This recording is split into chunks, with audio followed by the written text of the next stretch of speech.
kadugay guys.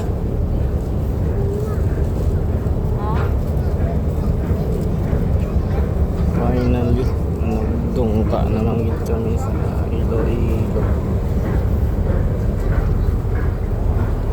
Abot ko to alas 12 sa Pantalan.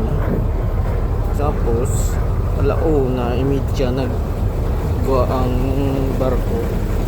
Supposed to be 1:30 to 3:30 dapat nakabot na.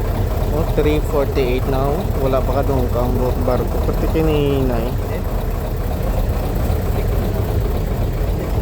Dako din sabi nga barko guys.